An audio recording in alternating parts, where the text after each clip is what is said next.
There's always one matchup that ends up circled on calendars every season when the Ottawa 67s and London Knights face off. Two high-level organizations in junior hockey going head-to-head. A packed TD Place will be buzzing for their sole chance to see their beloved Barber Poles go head-to-head with the best team in the OHL. Make sure we're covering. There's no light plays or soft plays in these 10-foot areas. There's no gamble. That's not a gamble area because you're going to give up a grade 8 chance if you're on the wrong side of the gamble. In the O zone now, because they're man on man, if we're moving puck, if we're coming up in here, we have to be very careful that we still read the pressure there. If he's being really pushed, then my D can't vacate and go down. Real nice challenge, best team in the league. Let's get another feather in their hat today. Okay? Sure, boys.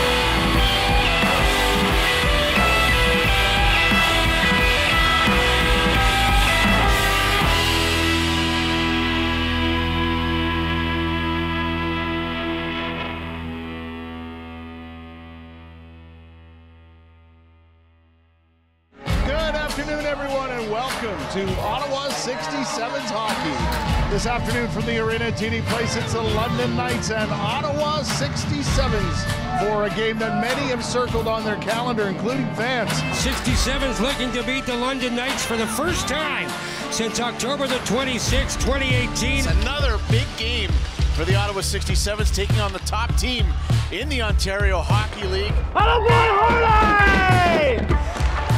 And Wilmore able to make the stop, and the rest of the London Knights cleared it away. O'Reilly in alone on McKenzie, scores! Sam O'Reilly makes it 1-0. Well, this is a play in the neutral zone. Henry Muse has possession of the puck over stick handles, turns it over, and O'Reilly's in alone. And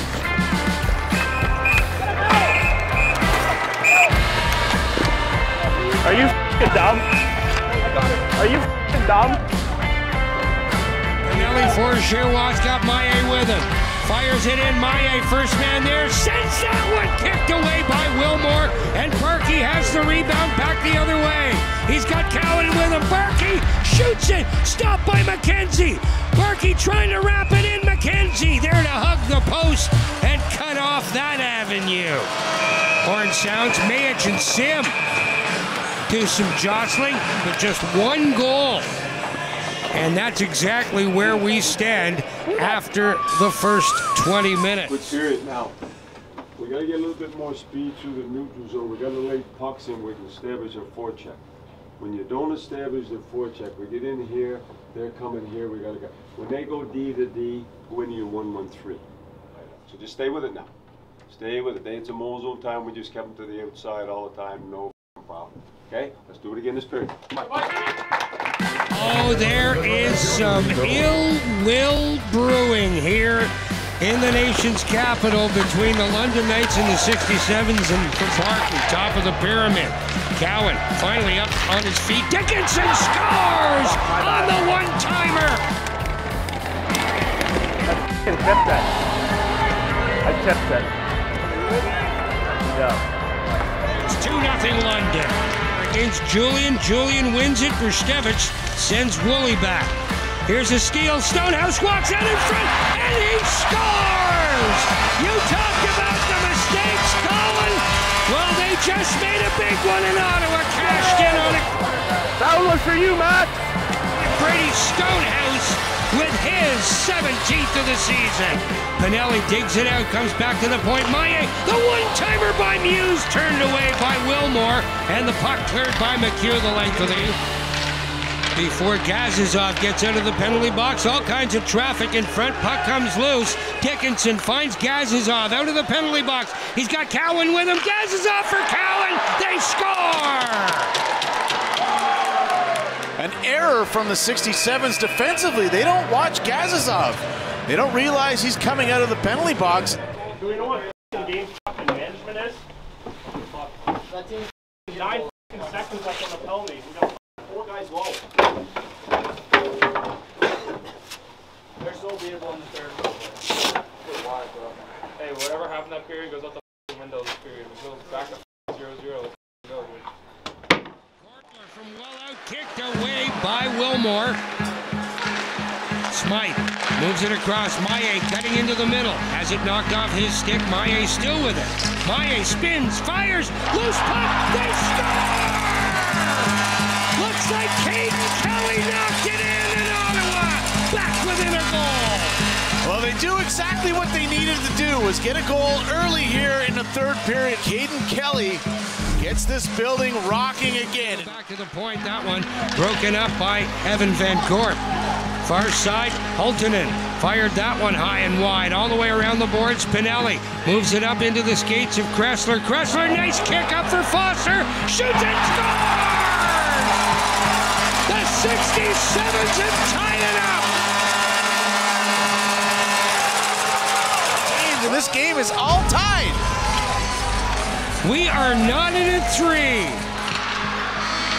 The horn sounds in the third period is over. The 67s coming back with 2 quick ones, 43 seconds apart to tie things up. And we are headed to overtime, 3-on-3. Pinelli finds fire. Maillet moves in, and he couldn't get the shot. He whiffed on the forehand. Pinelli out in front, tipped over the glass and out of play. Wow! And we are going to the shootout. What an exciting afternoon of junior hockey here in the nation's capital. And we're going to have a shootout. Well, it'll be a pretty exciting way for this exciting game to finish. And Cowan starts away for London to open up this shootout. Going wide. Stopped by McKenzie. Braden Kressler, first shooter for the 67s. On the back end, moves wide, fired that one. Stopped by Wilmore, got a piece of it to send it wide. Kasper Hultinen for the Knights. Moves in, glove down by McKenzie. Giroir. Will Giroir, stopped by Wilmore. Denver Barkey for the Knights. Hearing it from the Ottawa faithful. Barkey moves and scores! In off the left post. And London has a chance here. Ottawa must score. Here's Luca Pinelli to give it a shot. Pinelli to tie it. Moves in. London wins it in a shootout. Knights walk away with a 4-3 overtime victory over the Ottawa 67s. What an entertaining afternoon as the 67s did everything they possibly could to claw their way back in it, got all the way to a shootout, and Denver Barkey wins it.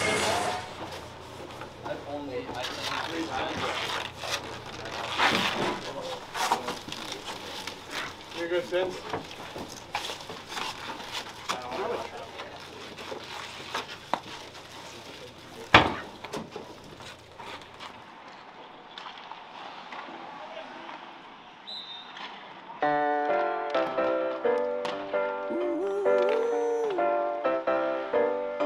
Keep the dream alive. You guys got to do first guy 10 push-ups. Go!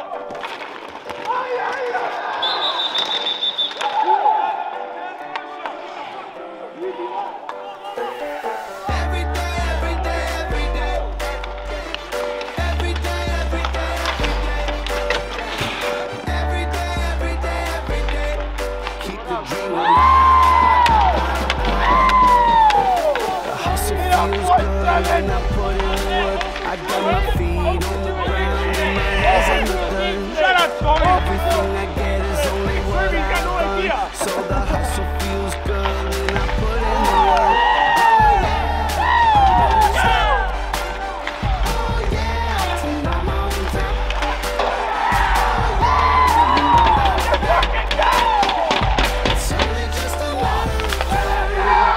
the dream alive. Keep the dream alive. Glad to have you on board for the Ottawa 67s and the Niagara Ice Dogs. You know, the 67s are definitely getting hot at just the right time. A loose puck as well. Comes back to the line. Mayich steps into one. Through a crowd, they score! Seeing eye shot, Matthew Mayich wings with a feed. It's Cooper Foster cutting in. Great move, Foster on the backhand. They score down low to Muse. Beautiful play. And it's 3-0 67s. They score! Let's go, man! Let's go! Let's go, man! Of course, he is a St. Catharines native. Part of the reason he's so much of a happy camper. Hometown rip, baby. That's all I ever wanted. And Ottawa, their 15th road victory of the year, and it's not a surprise. Here we go, overtime in Mississauga. Ottawa moving from right to left in the overtime period. Colin McKenzie as they've been backed up in their own end. Chance for the 67s, right in the slot with Muse. Second chance, scores! Muse has got another, and he snuck it over the arm of Ryerson Leaners, and Ottawa takes the 2 points tonight in Mississauga.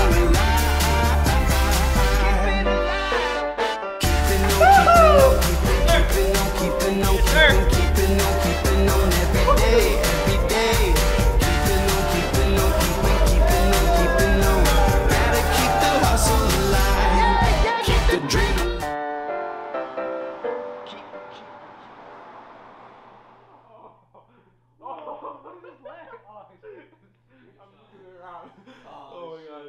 Wait. I gotta get my camera. What? Oh! I didn't shoot you. Oh, cheater. Wait. Oh, shoot, wrong way. Yo. Oh, no. Oh, that's no. Get back. Yes.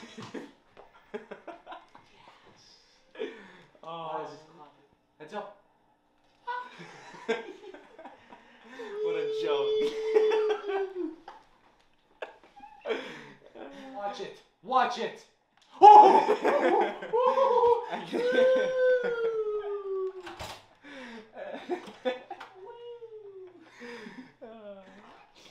There you go. Come on! Get in! Oh! He's gonna get shut out. This is gonna go on the Rocket League World Series. Oh my god. He's getting shut out. No, I'm not. I didn't even realize. Get up! See ya. Oh, it's here. Oh! Oh!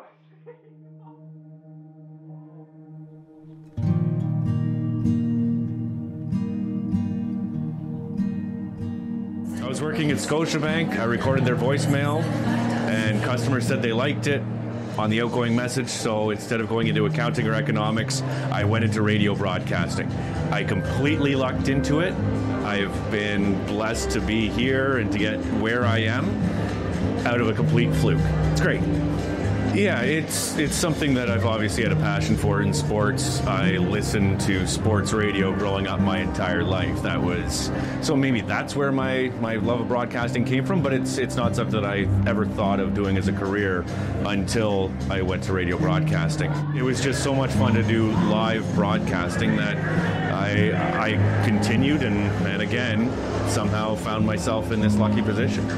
I started out as the in-house producer for the Ottawa 67s for AJ Jakubek, Dave Schreiber. When Dave Schreiber's with the Sens, I would move into the color commentator chair with AJ or John.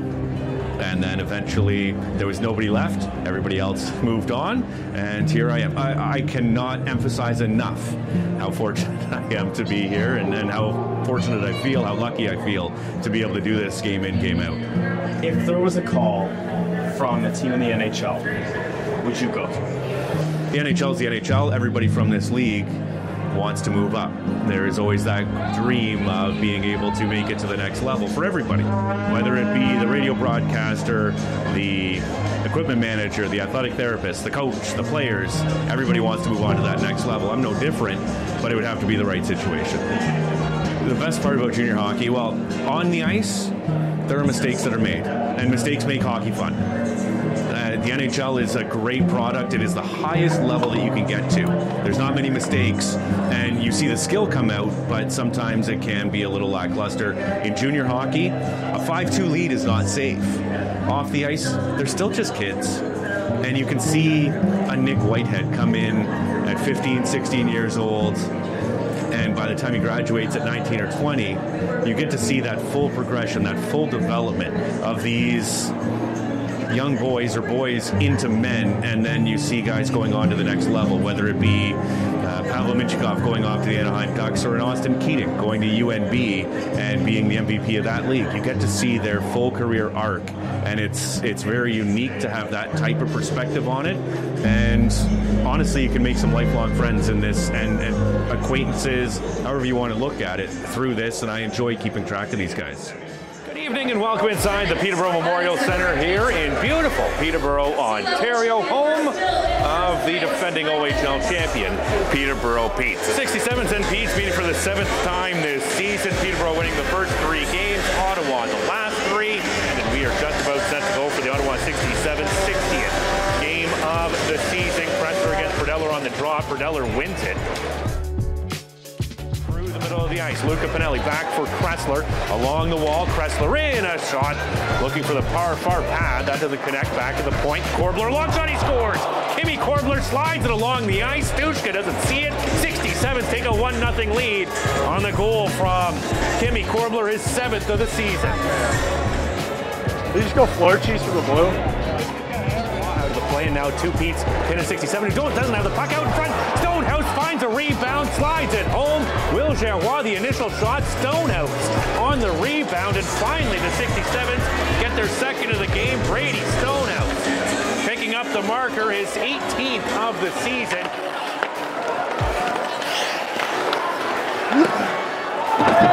Yeah, 2. Pinelli. Luca Pinelli over to the far side. Mayich winds up, back to Pinelli. Kick, they score! Pinelli to Korbler, spins, fires it past Stushka. Korbler 2nd of the game, and the 67s have a 3-2 lead. Kimmy Korbler, have yourself a game 8 on the season for the Swiss import.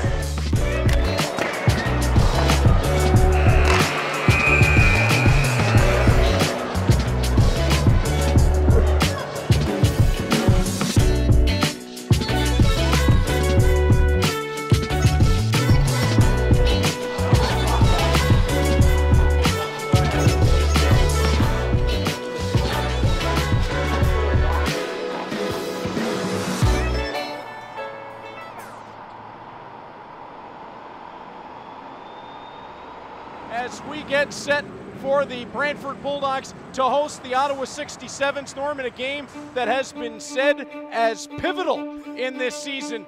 It's been an up and down ride for both of these sides. The Bulldogs and the 67s have hit high highs and low lows at times as they've gone along, but on the road to the playoffs, the Bulldogs had been white hot for a time.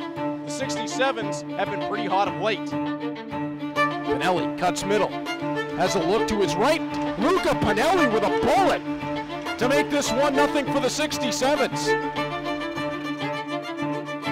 As the puck rolls to the line, Daniel Sobolev from the middle of the line scores! Daniel Sobolev, the long bomb! It's 1-1.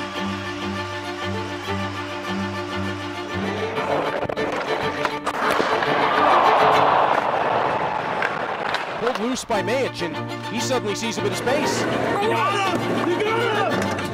Jack Demmer ahead on the right side. Save Igorov, rebound. It's under him and in. Igorov got the initial, tried to split across the crease, and a rolling puck from Jacob Millette is going to squeeze through. Shirk working at Mayich. Out front, just out of the reach of Testa. Moore from the line. Scores! They get it right back, and it's Luca Testa on the tip. That one's going to feel good for 91. And that brings us knotted 2 apiece. They're rimming, they're here, and they're rimming it. We got to get in the lanes, guys. It was on the pre-scope, we got blocked shots. Every time there's a shot. We're jamming our goalie has no chance. We got to block shots. If you're serious about winning, you got to block shots. Okay, we're in a game. We got another gear, second period. Let's go.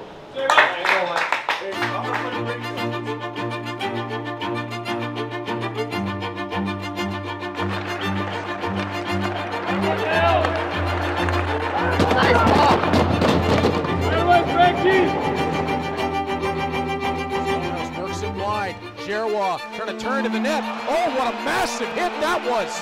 Owen Protz with the hit. And as Frankie Morelli was the one who stepped down, feeling like he was coming to the defense of Will Gerwa, who got hammered by Owen Protz, who... behind the play, I think it's Sobolev who's still engaged in a conversation with Brady Stonehouse. Keeps it moving down the right. Van Acker for O'Brien, deflected high. Van Acker brought it down and scored! And Testa's still going at it. Yeah, Brady Stonehouse kept going with Luca Testa.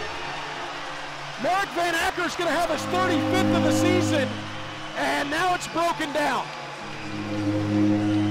Well, I think now the playoff atmosphere has gotten to the guys on the ice. And the Bulldogs up 3-2 with 10:59 to go, and this place is rocking.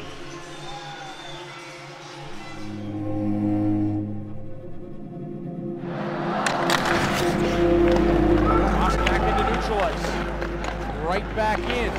Luca Pinelli's long drive. Glove down by Igorov.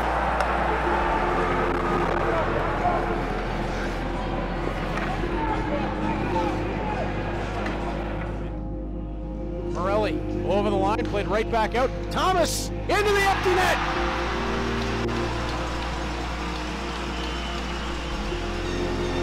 And this afternoon, they are going to pull out a massive 5-2 victory over the Ottawa 67s. 2 points to elevate for now back to third place in the Eastern Conference as they try to...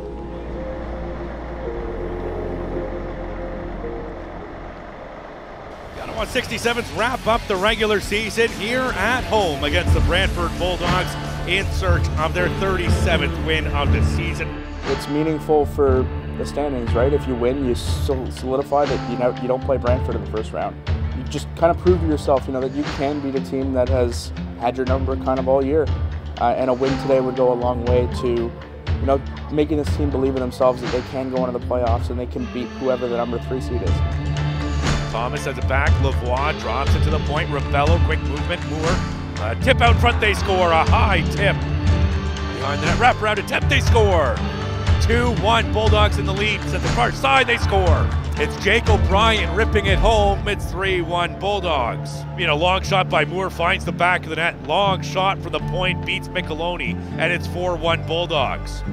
And the Bulldogs extend their lead to 3 and keep their hopes for home ice advantage alive. Yep, that will do it. 68 games in the books for both the Ottawa 67s and Brantford Bulldogs. 67s finish the regular season in 6th place. Brantford can finish as high as 3rd. They have earned home ice advantage. Have the Bulldogs. 67s can either face the Bulldogs or the Sudbury Wolves in the first round of the OHL playoffs. Later that night, the 67s had left the rink, and the standings were set in stone. Ottawa would be taking on Brantford in the first round of the OHL playoffs, a matchup they are not favored in. The 67s will make the trip to Brantford as the 6th seed, taking on the 3rd seed, an underdog against the Bulldogs. Through the regular season, the 67s only won a single game against Brantford and lost 3 others. After facing each other twice in the last weeks of the regular season, each team is fresh on each other's mind. In the playoffs, every shift, you're fighting for your life, doing anything you can to stay alive. The 67s must face a team that has had their number all year and find a way to win the war.